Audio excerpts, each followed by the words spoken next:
Welcome to the Lee Etzler Show, a weekly wrap-up and analysis of Churubusco High School Football. Eagles, what is your profession? Out, out, out.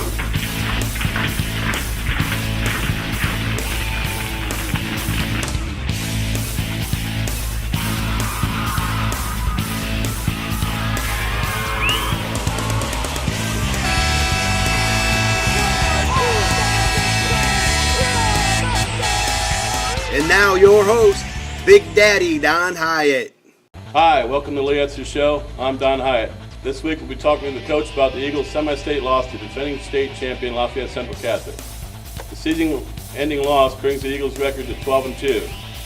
We'll also be joined by members of the coaching staff, so stick around. We'll be right back after this. I lost my job and I needed help with different things like prescriptions and energy assistance and stuff. So I contacted United Way. They was the first ones that I could think of. And I went to the agencies that they gave me a list of and got the assistance that I needed from them. Because I received the help from United Way, then I'm volunteering my help out to the community, giving the help that they need. Hey football fans, do you want to keep track of Churubusco High School football games? Log on to busconews.com every game day and watch up-to-the-minute pregame, halftime, and postgame interviews with head coach Lee Etzler. Stay connected with your computer or on your cell phone. busconews.com. When you can't make it to the game, it's the next best thing to being there. The Lee Etzler Show is brought to you by the United Way of Whitley County, busconews.com, and the Churubusco News. Welcome back. We're here with the coach talking about the Eagles' semi-state loss to Lafayette Central Catholic. Lee, your kids battled to the end. They just came up a little short. Yeah, ran into a pretty good football team.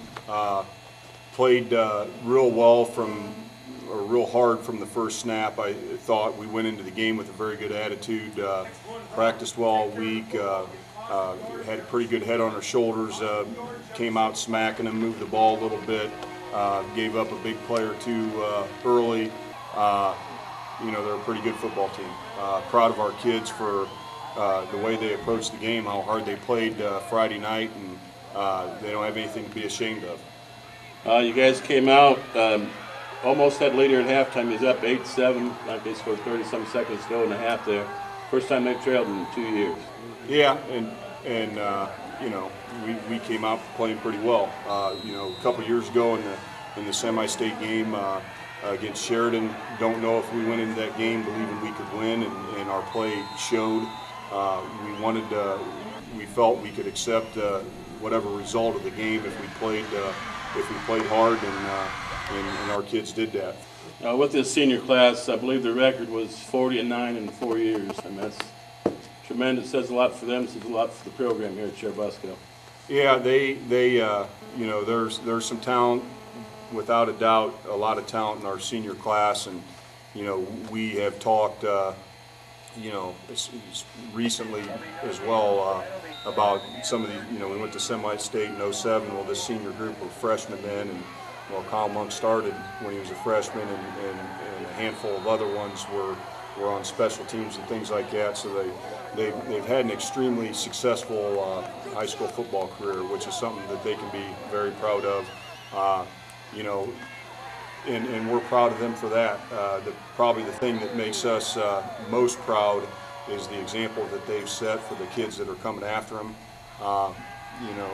Pretty good football team and pretty good results and things like that, but what a lot of people don't understand or don't see, they've set a tremendous example in the areas of leadership.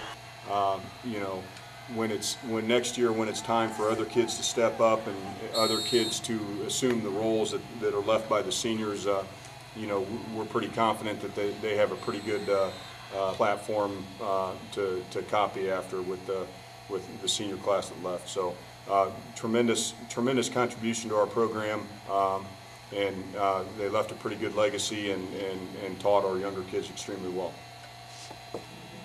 Lee, you had good fan support throughout the whole playoffs. Like down there at Lafayette, our Busco fans outnumbered Lafayette's fans. Yeah, and it's been that way all year, and it's probably been that way the last couple years. You know, it's been kind of commonplace where if we're on the road, a lot of times we'll have more fans than the home team. Something that makes you feel good as part of the program.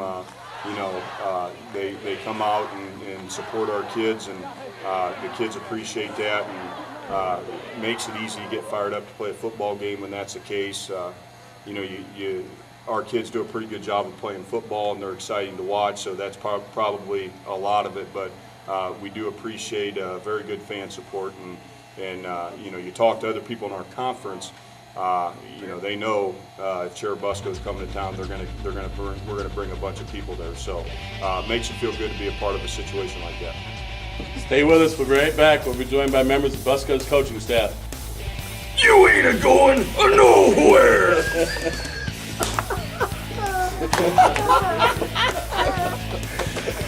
I lost my job and I needed help with different things like prescriptions and energy assistance and stuff.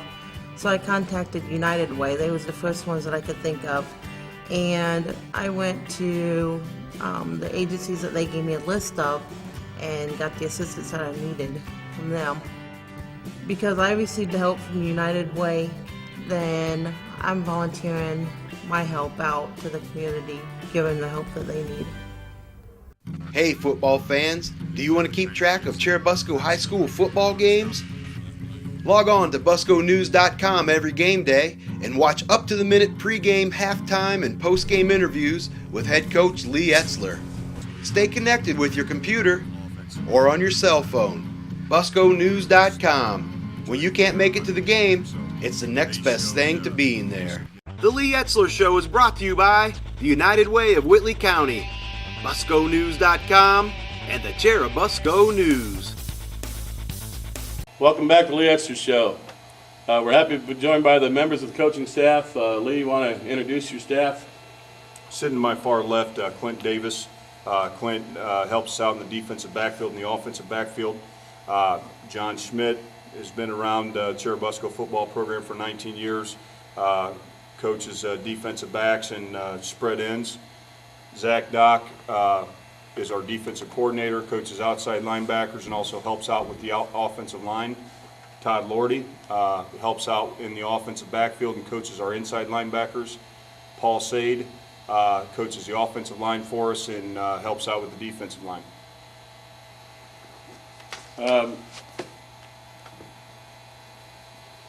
Coach Doc, defense, you guys, solid defense all year.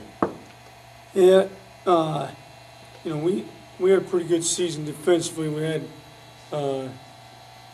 pretty good sectional run there in the regional. I don't know, we were only giving up about 10 points per game, weren't we, John?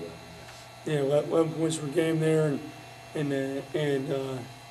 we played pretty well in the semi-state game. LCC is a pretty talented team, and kind of gave up a big play there to kind of open the game. Other than that, we for 2.5 quarters or so we stood toe-to-toe with them. They kind of wore us down defensively, and they kind of garnered some momentum and kind of hurt us there. But overall, defensively, I thought we had a pretty good season. So. Coach Lordy, you want to add with that with the linebackers? As far as the whole season, pretty good group of kids to work with. I'm pretty fortunate to get some of the better athletes to work with the inside linebacker. They were a good group to work with, and you know, had a lot of fun teaching them some stuff, but they make it pretty easy. Coach Schmidt, Coach Davis, defensive backs we had a lot of picks this season. Good coverage back here. Yeah, a lot of it just comes from the way that we all work together with, you know, putting the game plan together. A lot of it comes down to Coach Doc and I talking until all hours of the morning on Sunday nights, me begging for more kids in coverage and him telling me, no, we're going to have more kids to stop the run. But that's actually what makes it the way it should be. You know, we put it together and figure out how we're going to do that. And, you know, Coach Davis and I had a great group of kids to work with this year. You know, I think we did set the record for most interceptions in a season, and definitely set the record for most kill shots, just blow-up hits out of the defensive backfield. So it was a lot of fun.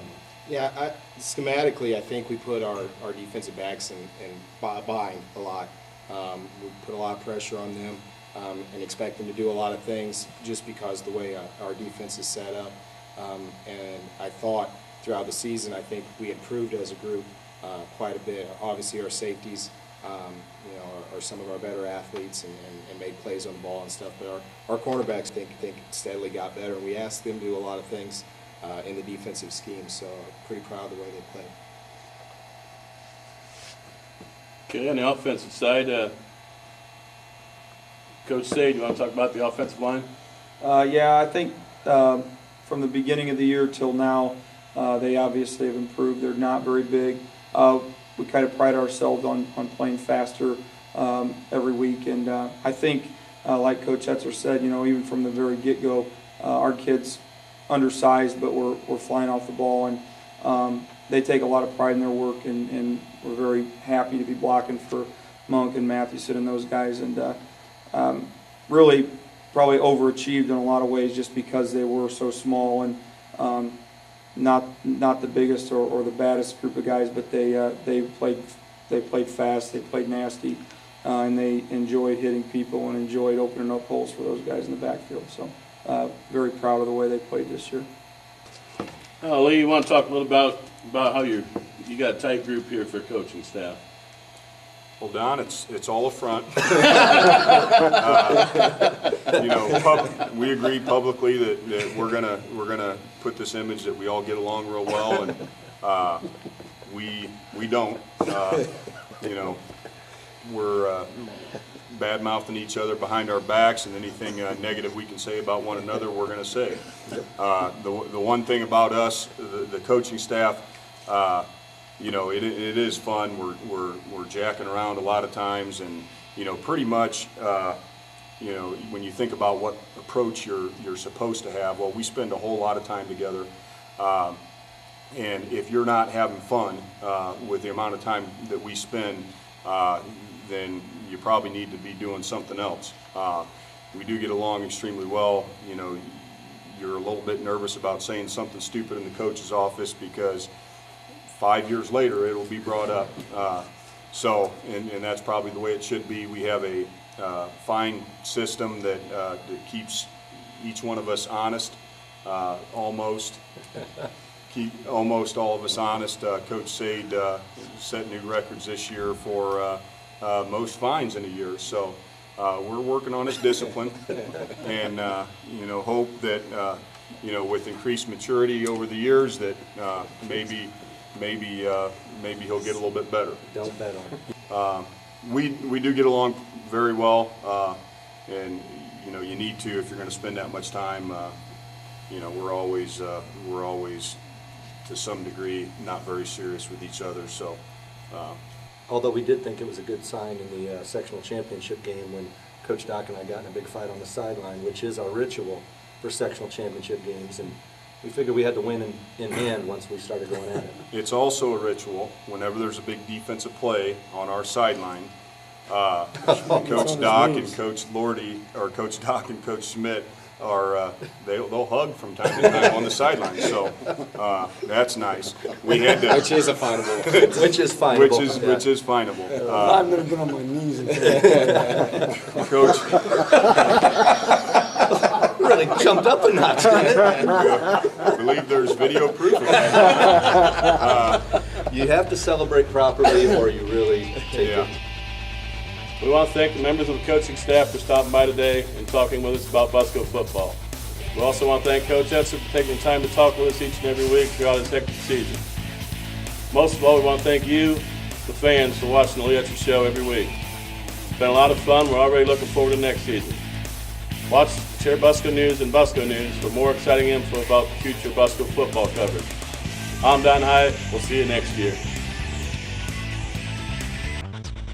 This has been the Lee Etzler Show, brought to you every Thursday night at 7:30 by BuscoNews.com.